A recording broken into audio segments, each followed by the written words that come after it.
Você já ouviu falar que no amor vale tudo? Pois bem, tá todo mundo de olho no que o governo do amor vai fazer. A expectativa é de um corte de gastos de até 70 bilhões de reais. O mercado está confiante com relação a esse possível pacote, esse corte de gastos, está esperando ali uma reação positiva. Na verdade, eu acho que essas altas recentes desses últimos dias na Bolsa de Valores já refletem essa expectativa. Mas será que a gente vai ver esse romance fiscal ter um final feliz ou as reviravoltas vão continuar sendo marca registrada aqui do Brasil? Será que a política fiscal e a política monetária, que vem parecendo duas irmãs adolescentes que só brigam, finalmente vão voltar a se entender? Será que esses cortes são só o começo de uma reconciliação ou é trégua passageira? Será que a Bolsa de Valores agora finalmente vai subir? O que você faz com seus investimentos diante de um cenário como esse, uma expectativa como essa? Nesse vídeo você vai conhecer a história não contada sobre o pacote de corte de gastos do governo e você vai chegar às suas próprias conclusões. Por isso, quem já é de casa, deixa esse like aí no Capricho Badu Vieira para mais um vídeo do Valor em Ação. E é o seguinte, nos últimos meses, as finanças do governo têm sido um dos principais assuntos no mercado financeiro. Porque a situação das contas públicas está ligada à confiança dos investidores, tanto na renda fixa quanto na renda variável. Então você tem um dólar que está alto, a taxa Selic subindo para controlar uma pressão inflacionária. E para entender o que está acontecendo, a gente precisa falar sobre política fiscal e como o governo usa isso para administrar o nosso dinheiro, na verdade, né? E caso você não saiba, a política fiscal envolve todas as ações do governo relacionadas ao orçamento, basicamente como que o governo arrecada dinheiro e como que ele decide que vai gastar essa bolada toda. Todo ano o Ministério do Planejamento faz o projeto de lei orçamentária anual, o PLOA, que depois de ser votado no Congresso, isso vira lei, define como que o dinheiro vai ser gasto no ano seguinte. Isso estabelece a meta fiscal, que é uma parte importante do que a gente chama de tripé macroeconômico.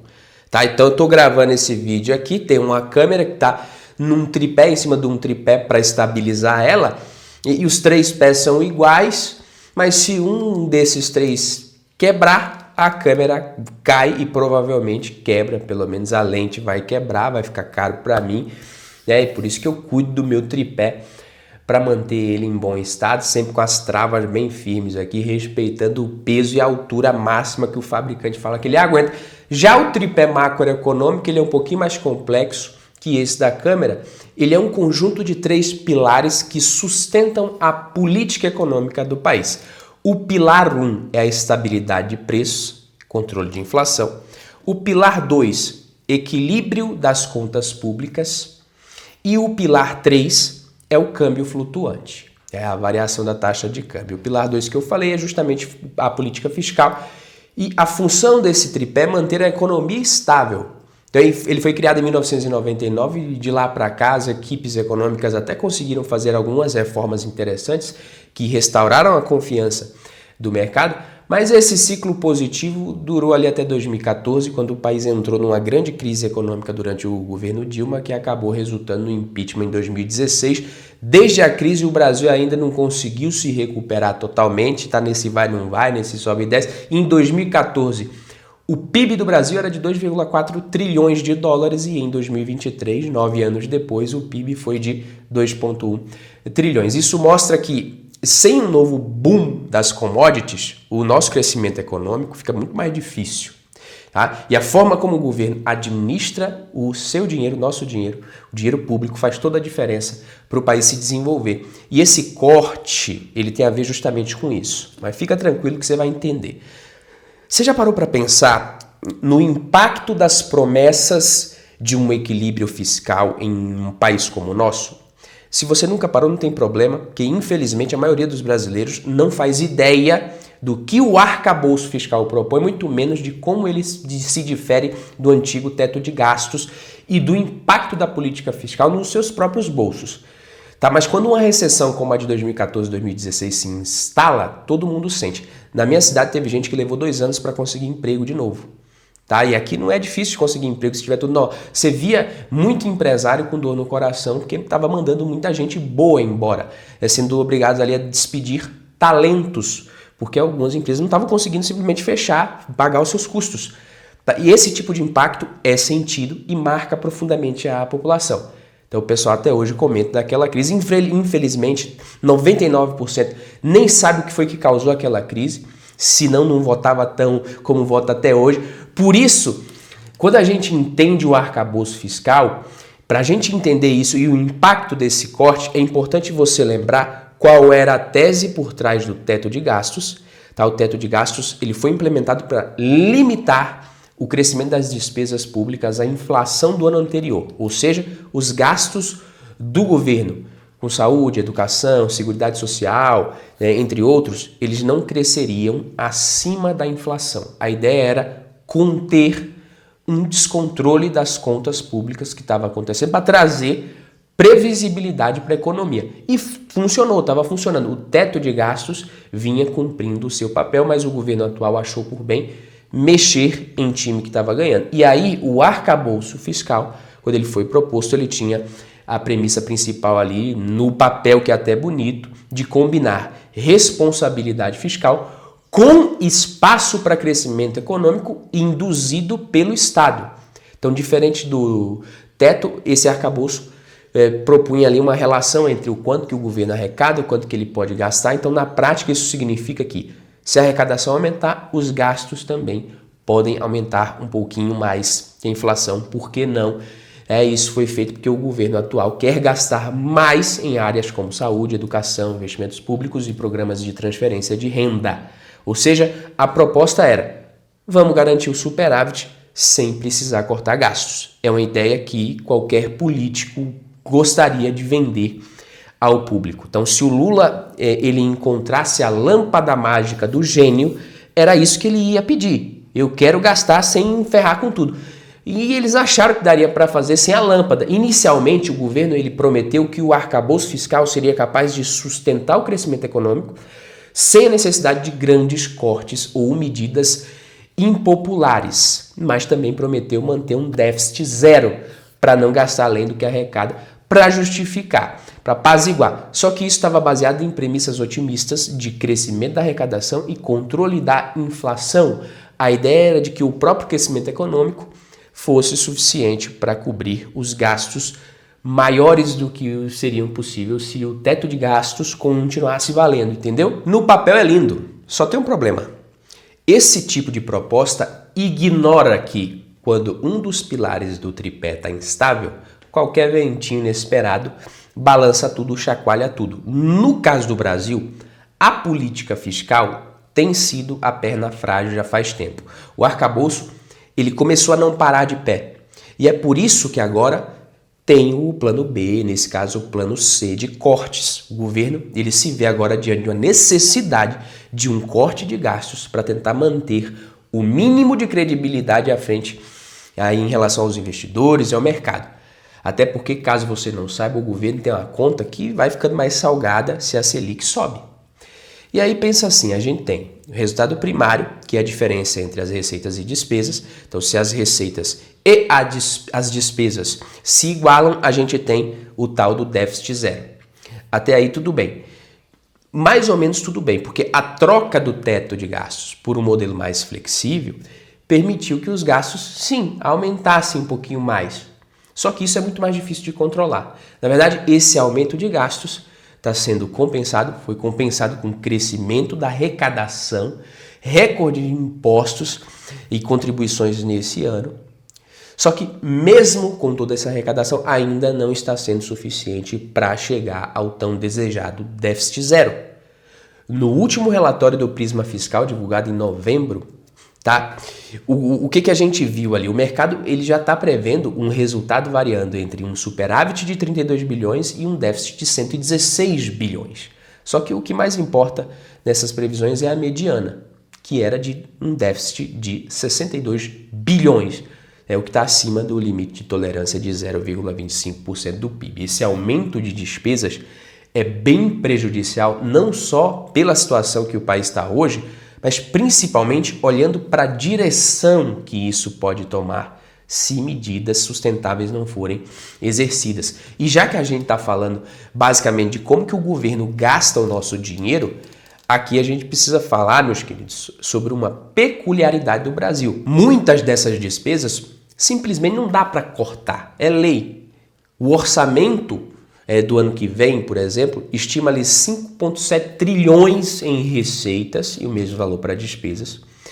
E algo interessante é que agora o governo, inclusive, criou o Orçamento Cidadão, que facilita a sua vida se você quiser visualizar, né, de onde o dinheiro vem, para onde que ele está indo, mas só que só 8% desse orçamento fica de fato sujeito à decisão do governo atual, do governo federal, que são as chamadas despesas discricionárias, que hoje está na casa ali dos 230 bilhões, se eu não me engano. Então esses gastos incluem investimentos em infraestrutura, compra de equipamentos, construção de escola, rodovia, hospital, tal e coisa. É isso. É o que tem, é o que sobra, porque o resto está comprometido. E por que isso?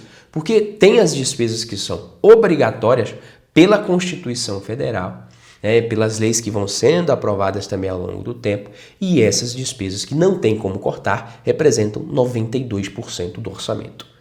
Outra particularidade é que parte dessas despesas estão vinculadas à receita. Então, parte dos orçamentos ali de saúde e educação, por exemplo, isso acontece. Isso acaba tornando a gestão das contas, adivinhe, mais difícil ainda. Mais difícil porque do jeito que está é assim, quando as coisas vão bem, as receitas aumentam, os gastos crescem automaticamente, legal. Mas e aí quando a coisa vai mal? Boa parte dos gastos não pode mais cair, ou seja, fica sempre dependente de um ciclo positivo, das receitas irem aumentando. E com isso, a fatia que hoje já é pequena desses gastos discricionários, ela pode ir diminuindo cada vez mais. O governo ele vai se encurralando sem pensar no futuro. Tá? E que fique claro que não foi do nada que o orçamento chegou nos 92% de despesas como obrigatórias. Não foi nesse atual governo, pelo amor de Deus. Isso foi um esforço de anos e anos com governos, seja de direita ou esquerda, se esforçando muito para que isso acontecesse. Então, se não bastasse 92% das despesas serem obrigatórias, das que ainda poderiam ser cortadas, boa parte delas tem um custo político muito alto. E não vale a pena eles fazerem certos cortes, mesmo que para o país seja o mais certo, fosse o mais certo. Ou seja, você pode saber que tem coisa que poderia estar sendo cortada, mas que não vai ser por conta de interesse político. Isso não é novidade para muita gente, talvez seja para você. E isso aqui aconteceria também em qualquer governo, pode ter certeza. Então, só para você ter noção, o Brasil ele gasta 5% do PIB com educação. Isso já chegou a ser quase 6,5% do PIB, que é um percentual relativamente alto quando você compara com outros países até. Investir em educação é algo necessário, ninguém pode questionar. Só que o problema da educação no Brasil não diz respeito somente ao gasto, ao quanto que é gasto, mas sim à gestão do recurso. A maior preocupação de um governo deveria ser em melhorar a eficiência da gestão do recurso que já existe e não só querer gastar mais e mais e mais. Se você tem um carro que está rodando ali 5 km por litro e você descobre que é por conta de um vazamento no sistema, você não vai arrumar o vazamento, né? Você não vai ficar gastando o dobro do que você precisava com combustível. Mas sim, é por isso tudo que agora o governo se vê forçado a cortar gastos. Mas será que esses cortes serão suficientes? Isso resolve o problema para sempre, para todo sempre, amém? E como é que isso mexe no seu bolso? E aí, para explicar isso, eu preciso te contar a história da briga de duas irmãs que ainda não fizeram as pazes, que é política monetária e política fiscal. A política fiscal é essa que eu te apresentei agora, cheia de problema, tadinha, vivendo à base de tarja preta. E a política monetária é controlada pelo Banco Central e lida principalmente com juros, controle de inflação, tá? Aquele pilar do tripé lá da meta de inflação, lembra? Então, quando o governo aumenta os gastos, como agora, muitas vezes isso acaba batendo na inflação, pressionando e isso obriga o Banco Central a subir a Selic para tentar controlar os preços. O governo não gosta disso porque isso acaba tendo impacto no fiscal também.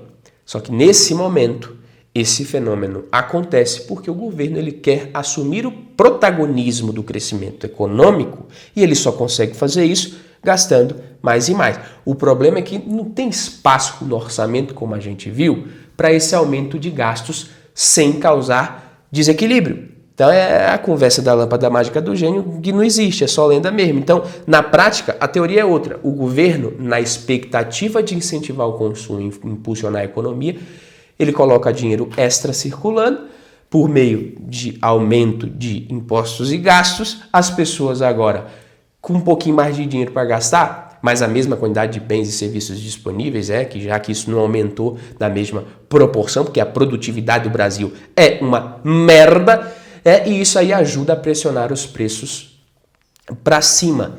A inflação acumulada de 12 meses medida pelo IPCA bateu 4,8% em outubro, acima do teto da meta, que é de 4,5%. Com a inflação subindo ainda mais, o Banco Central geralmente responde fazendo o quê? Aumentando a Selic. E é agora que vem a realidade bem diferente da expectativa inicial. Quando os juros sobem, o governo, que financia boa parte dos seus gastos emitindo dívida, ou seja, pegando dinheiro emprestado no mercado, ele vê o custo dessa dívida aumentar. E ninguém gosta disso. Só que o que é que você faz quando você empresta dinheiro para alguém e vê que essa pessoa, ao invés de querer equilibrar o seu orçamento ali para te pagar, ela está querendo gastar mais? Pois é, a confiança do mercado sobre a capacidade do governo de pagar o que deve diminui. Isso faz com que os investidores exijam mais juros. É um ciclo vicioso. E aí você tem o que eu chamo de purgatório fiscal, que é inflação pressionada, juro alto, dívida pública cara, o governo ali com pouco espaço para manobra. Resolver isso exige muitas vezes escolhas bem difíceis para um governo tomar. Para ajustar as contas, reduzir gastos, medidas que são sempre impopulares, só que às vezes é inevitável. Por isso, quando você fala de gasto público num cenário de inflação pressionada, problema fiscal, a solução é responsabilidade fiscal. Porque o importante é você entender que o corte de gastos do governo afeta diretamente a vida das pessoas, a sua vida de várias formas. Primeiro, você sente ali, porque com o governo tentando reduzir esses gastos, muitas áreas como saúde, educação, infraestrutura, sofrem cortes. Isso afeta diretamente, sim, alguns serviços. Ninguém gosta disso. Só que o outro lado é a inflação. A inflação é um dos principais problemas que afetam o dia a dia do cidadão comum, principalmente os mais pobres também, que é o efeito colateral de uma irresponsabilidade fiscal. Quando o governo gasta mais do que pode, o povo sofre e sofre muito também. E mesmo com esse pacote de corte de gastos, o problema do Brasil não será resolvido sem enfrentar também as despesas obrigatórias com reformas profundas. Como eu disse, grande parte do orçamento brasileiro não dá para mexer, está travado, é mais de 90%. Isso limita a capacidade do governo de fazer investimentos, de ficar tentando estimular a economia de forma sustentável por conta própria. A boa notícia é que não é só o governo que precisa fazer isso. Talvez fosse a hora agora de reconhecer e deixar isso mais por conta da iniciativa privada, o que eu acho que dificilmente vai acontecer também. Mas, historicamente, o governo brasileiro prefere fazer remendos ajustes fiscais que se baseiam em aumento de arrecadação ou cortes específicos que não geram resultados tão sustentáveis de longo prazo. E aí é aquela coisa, não demora muito, o governo vai ter que pensar em outra forma de sair do sufoco no fiscal. Tem jeito, não adianta espernear. De acordo com o ministro da Fazenda, esse corte que a gente vai ter vai permitir que eles consigam alinhar o equilíbrio do orçamento, trabalhar bem a trajetória da dívida e a retomada da queda da Selic em algum momento. Assim que o valor do corte for divulgado, vou gravar mais um vídeo falando sobre isso, então você já se inscreva no canal para você não perder. E sim, esse corte de gastos é um passo importante, mas, como eu falei, não vai resolver os problemas estruturais que o país vai encarar cedo ou tarde, vai continuar encarando. Precisa de reformas profundas, revisão das despesas obrigatórias, melhoria da gestão pública e a criação de um ambiente muito mais favorável também ao investimento privado, menos insegurança jurídica. Para quem investe nesse momento, a renda fixa vem se tornando cada vez mais atrativa, porque títulos públicos ali e outras aplicações vêm oferecendo retornos muito altos com a Selic mais elevada. Mas quem investe em bolsa de valores também está conseguindo pagar muito barato em bons ativos, pagadores de dividendos, com bons fundamentos, é aquela velha história. Com os juros altos, um monte de gente prefere correr e colocar o dinheiro na renda fixa, é mais seguro aparentemente, em vez de investir em ações que têm mais risco e mais potencial. e isso faz com que a Bolsa de Valores fique mais instável, muitas vezes em queda, descontada, barata, de graça, como a gente vê. Mas você precisa entender o seguinte, investidor. O mercado financeiro é um cenário ali de possibilidades para quem entende que investir não é questão de sorte. Tá? Se com esse corte de gastos que o governo fizer, o mercado entender que o cenário atual mostra sinais de sustentabilidade e os gastos do governo devem crescer num ritmo mais controlado, aí a gente pode ter uma queda no juro futuro. Isso naturalmente valoriza as ações dos fundos imobiliários, que já estão bem baratos. Mas pode acontecer o oposto. E agora você imagina também num cenário em que isso aconteça, né? E em 2026 você tem um governo com perfil mais liberal de direita assumindo o comando. Isso poderia fazer a Bolsa Brasileira dar um salto ainda maior, ainda mais expressivo. Mas você não pode ficar contando com a sorte. Pode ser que em 2026, como eu falei, a situação seja oposta. Por isso, mesmo com um montão de incerteza, ações, fundos imobiliários e renda fixa têm um papel crucial numa carteira de qualquer investidor. A dolarização do patrimônio é indispensável. Você tem que dolarizar, investir em ativos internacionais, pelo menos por meio de ETFs, pelo menos ali 30% do portfólio em ativos dolarizados, e eu acredito que já seja uma forma sensata de se proteger. Você pode fazer isso com ações internacionais, ETFs, REITs, até mesmo investindo em commodities, aqui do Brasil, direto lá fora. Em resumo, a Bolsa Brasileira, nos preços atuais, é uma aposta boa sim, na minha opinião. A renda fixa também oferece retornos bem competitivos, inclusive globalmente, né, nesse patamar. Mas a boa alocação e a diversificação é o único almoço grátis, meu querido. E se você já acompanha o nosso canal aqui, eu queria te convidar para dar um passo além, para você se juntar à nossa comunidade Investidor Inteligente. Clica no link na descrição que está fixado aqui nos comentários, se cadastra, porque ao assinar você vai receber análises e conteúdos exclusivos ali na nossa comunidade, trocar ideia com a galera sobre as melhores ações da Bolsa de Valores. Você vai ter acesso à lista das melhores ações, fundos imobiliários com preço teto, as melhores oportunidades de compra no preço certo, relatórios e atualizações sobre os ativos todos os meses, sem contar que a gente ainda tem conteúdos exclusivos sobre economia e investimentos internacionais. Essa é a oportunidade agora que você tem de estar muito bem com a nossa curadoria de quem estuda e vive o mercado financeiro. Comunidade Investidor Inteligente está te esperando. Fico por aqui, clica no link. Tamo junto. Até o próximo vídeo. Ui.